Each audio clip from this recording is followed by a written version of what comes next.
Shalom Bapak Ibu Saudara-saudaraku yang terkasih dalam Tuhan Yesus Kristus. Selamat malam, salam sejahtera bagi kita semua, dimanapun saudara-saudara berada. Selamat datang kembali di Renungan Kristen pada malam hari ini. Kiranya kekuatan dan sukacita oleh Roh Kudus melimpah dalam hati dan kehidupan saudara semua, dan semoga saudara semua dalam keadaan sehat selalu. Pada malam hari ini, sebelum kita mendengarkan renungan firman Tuhan, mari terlebih dahulu kita berdoa. Terima kasih Bapa di dalam kerajaan surga. Engkau Allah yang kudus dan kekal, Bapa yang mulia dan ajaib, Bapa yang kami panggil di dalam nama Tuhan Yesus Kristus. Kami mengucap syukur Tuhan oleh karena pertolongan-Mu di sepanjang hari. Kami boleh dimampukan Tuhan untuk melewati hari ini, melakukan tugas tanggung jawab kami, mengerjakan segala aktivitas kami dengan pertolongan Tuhan. Saat ini Tuhan, kami akan mendengarkan firman-Mu. Berilah kami pengetahuan dan bimbinglah kami, agar apa yang Engkau firmankan dapat bekerja sesuai kehendak-Mu. Bukalah hati dan pikiran kami ya Tuhan, untuk mendengar dan menerima firman-Mu. Kiranya firman-Mu ini dapat kami lakukan dalam setiap kehidupan kami dan menjadi berkat dalam kehidupan kami. Berbicaralah ya Tuhan, kami sudah siap mendengarkan firman-Mu. Di dalam nama Tuhan Yesus kami berdoa. Amin. Bapak Ibu Saudaraku yang terkasih, ayat renungan kita pada malam hari ini terdapat dalam Injil Yohanes pasal 12 ayat 24 yang berkata demikian. Aku berkata kepadamu, sesungguhnya jikalau biji gandum tidak jatuh ke dalam tanah dan mati, ia tetap satu biji saja. Tetapi jika ia mati, ia akan menghasilkan banyak buah. Bapak Ibu Saudaraku yang diberkati Tuhan, gandum adalah tanaman jenis rumput yang menghasilkan biji-bijian ketika siap dipanen dan sudah dikenal sejak zaman purbakala. Penting sebagai sumber makanan manusia. Gandum ini pada perkembangannya dipakai untuk membuat roti karena lebih baik dibandingkan biji-bijian lainnya. Malah sampai sekarang orang masih mengonsumsi gandum, terutama bagi mereka yang sedang diet dan memerlukan makanan berserat yang baik untuk pencernaan. Begitu uniknya biji gandum dari sisi sifat tanamannya. Sebuah biji gandum dapat memberikan banyak biji-biji gandum baru justru ketika si biji gandum asalnya mati. Dan ini dijadikan Yesus Kristus untuk menunjukkan betapa pentingnya mati untuk dapat hidup subur penuh buah berkat yang manis. Ya, tentu kita semua tahu bahwa perumpamaan ini dipakai Yesus untuk memberitakan kematiannya. Menjawab Andreas dan Filipus, Yesus wafat mengorbankan dirinya sendiri untuk menebus dosa-dosa kita. Tapi perumpamaan Kristus tentang biji gandum juga tepat untuk ditujukan ke kita, murid-muridnya. Jadi, apakah kita juga harus mati di kayu salib agar bisa berbuah? Tidak. Tuhan tidak menginginkan kita semua untuk disalibkan. Yang harus mati adalah nafsu kedagingan, agar roh kerohanian kita dapat bertumbuh subur. Seringkali roh kita kalah dikuasai oleh kedagingan kita. Betapa sering kita merasa terlalu lelah hingga kita melewatkan saat-saat teduh, saat-saat intim bersama Bapa. Betapa sering kita merasa berat untuk berpisah dari kasur dan bantal di pagi hari, untuk kemudian bertemu dan menyembah Tuhan. Kedagingan kita, jika masih hidup, tidak akan bisa memberikan apa-apa. Untuk mengalahkan kedagingan itu, saya akui bukanlah hal yang mudah. Begitu banyak godaan duniawi yang bisa membuat kita terseret arus dengan cepatnya. Tapi yakinlah, jika kita tekun dan selalu bertumbuh dalam doa, pujian dan penyembahan, kedagingan akan segera dikalahkan oleh kerohanian kita. Dan hasilnya, buah-buah yang banyak dan manis pun akan kita dapatkan. Gandum ketika baru tumbuh tidak berbeda jauh dari rerumputan biasa. Tapi ketika siap panen, bulir-bulirnya akan dapat dengan mudah dibedakan. Kita pun demikian.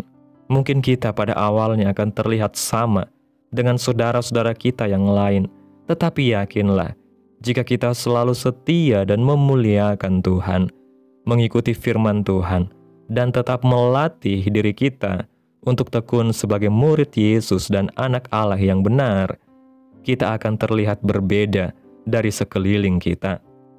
Bapak Ibu Saudaraku yang diberkati Tuhan, sama seperti biji gandum yang harus mati lebih dulu agar dapat berbuah, demikian juga dalam kehidupan rohani, kita harus rela mengalami kematian terhadap diri sendiri untuk menghasilkan buah yang kekal. Ini berarti ada bagian dalam diri kita yang harus dikorbankan, ditanggalkan, dan diserahkan kepada Tuhan. Kadang itu berarti meninggalkan kenyamanan duniawi, melepaskan kebiasaan buruk, atau bahkan menolak ambisi pribadi yang tidak sesuai kehendak Allah. Kematian terhadap ego, kesombongan, kepahitan, dan hawa nafsu adalah bagian dari proses pertumbuhan iman yang sejati.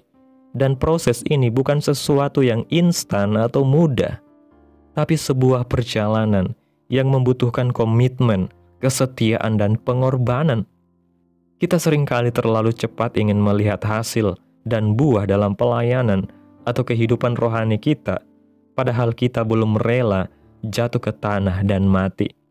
Kita belum rela dibentuk, belum rela diproses, belum rela mengalami kesakitan yang menumbuhkan. Padahal, justru dalam masa-masa sukar dan ketika kita menyerahkan segala keinginan pribadi kita, disitulah Tuhan mulai membentuk dan mengerjakan buah yang luar biasa melalui hidup kita. Seperti biji gandum yang tidak terlihat saat dikubur di tanah, kadang kita merasa tidak berguna dan terlupakan saat menjalani proses pemurnian rohani. Tapi yakinlah Tuhan tahu setiap tetes air mata, setiap penyangkalan diri, dan setiap ketaatan yang kita persembahkan kepada Tuhan. Dan tepat pada waktunya, seperti gandum yang menguning di ladang, hidup kita akan menampilkan kemuliaan Tuhan yang nyata di hadapan dunia. Tidak hanya sampai di situ, buah yang dihasilkan bukan hanya untuk diri kita sendiri, melainkan untuk memberkati banyak orang di sekitar kita. Sebab hidup orang Kristen tidak pernah dimaksudkan untuk menjadi sebuah perjalanan egois, melainkan perjalanan yang membawa terang, pengharapan, dan kasih Kristus kepada dunia yang sedang sekarat secara rohani. Ketika kita rela mati terhadap keinginan daging dan membiarkan Kristus hidup di dalam kita, maka hidup kita akan menjadi saksi nyata tentang kuasa Injil.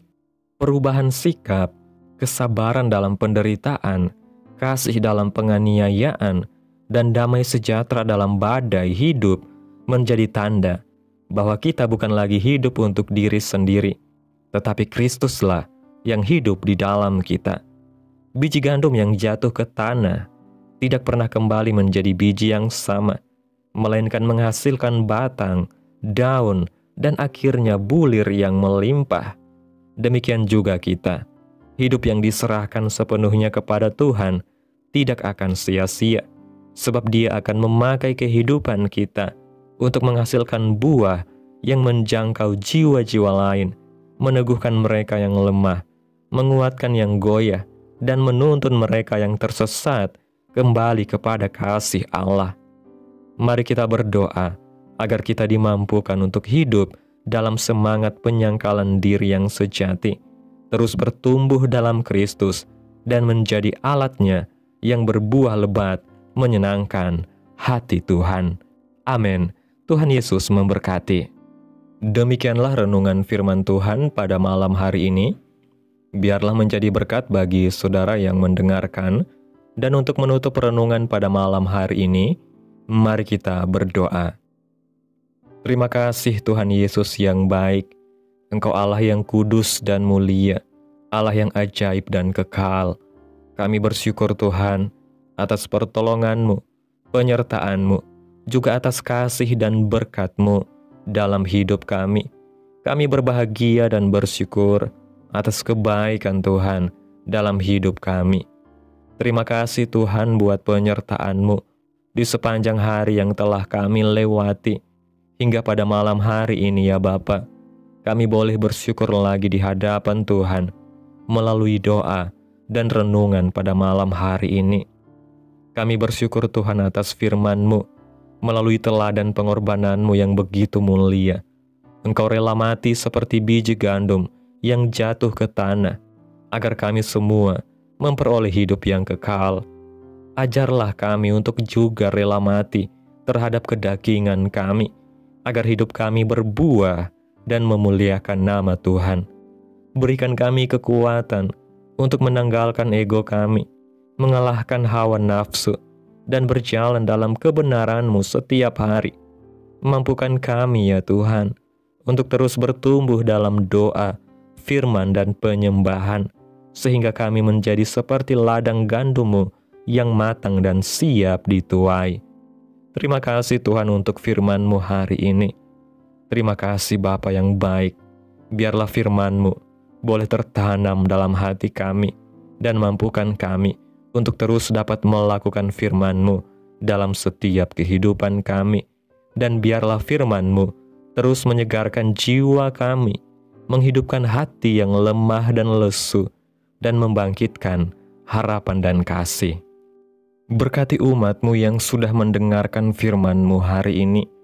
Berkati di setiap saat, tempat, dan kondisi hidup mereka, agar senantiasa selalu merindukan dan membutuhkan firman Tuhan sebagai pelita kebenaran yang memerdekakan dan penghiburan yang menguatkan. Ajarilah kami bahasa firman-Mu dan bimbinglah kami untuk selalu hidup sesuai kehendak-Mu, agar kami selalu dekat kepadamu.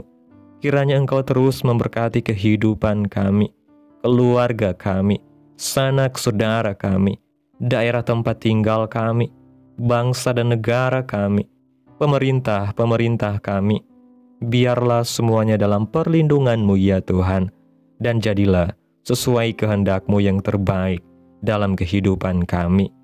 Hamba berdoa ya Tuhan, buat umat-umat-Mu yang sudah mendengarkan renungan pada hari ini, yang saat ini sedang mengalami sakit penyakit, pergumulan masalah, kebutuhan ekonomi. Kiranya Tuhan jamah kehidupan umat-umat-Mu. Sembuhkan sakit penyakit mereka ya Tuhan. Pulihkan keadaan umat-umat-Mu.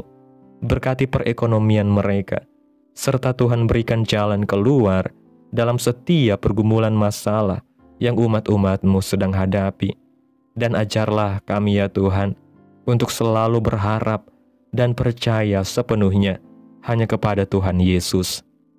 Pada malam hari ini ya Tuhan, kami akan beristirahat dalam tidur kami. Tutup bungkus kami oleh kuasa-Mu Tuhan. Hindarkan kami dari segala kecelakaan, mara bahaya, sakit penyakit, orang-orang jahat, kuasa-kuasa kegelapan, iblis, bencana-bencana alam, hal-hal yang tidak kami inginkan. Tuhan singkirkan, Tuhan jauhkan, Tuhan hancurkan, hanya di dalam nama Yesus. Kiranya Engkau sertai dan lindungi kami di sepanjang malam ini, sehingga kami boleh bangun besok pagi dengan tubuh yang sehat, kuat, serta diberkati Tuhan. Terima kasih ya Tuhan Yesus yang baik. Inilah yang menjadi doa kami. Mari kita berdoa. Bapa kami, Bapa kami yang di surga, dikuduskanlah nama-Mu, datanglah kerajaan-Mu, jadilah kehendak-Mu di bumi seperti di surga. Berikanlah kami pada hari ini makanan kami yang secukupnya, dan ampunilah kami akan kesalahan kami, seperti kami juga mengampuni orang yang bersalah kepada kami. Dan janganlah membawa kami ke dalam pencobaan, tetapi lepaskanlah kami daripada yang jahat, karena Engkaulah yang mempunyai kerajaan, dan kuasa, dan kemuliaan, sampai selama-lamanya. Amin. Mari kita terima berkat Tuhan. Tuhan memberkati engkau dan melindungi engkau. Tuhan menyinari engkau dengan wajah-Nya dan memberi engkau kasih karunia. Tuhan menghadapkan wajah-Nya kepadamu dan memberi engkau damai sejahtera. Terimalah berkat Tuhan di dalam nama Tuhan Yesus Kristus. Amin. Selamat malam, selamat beristirahat. Tuhan Yesus memberkati.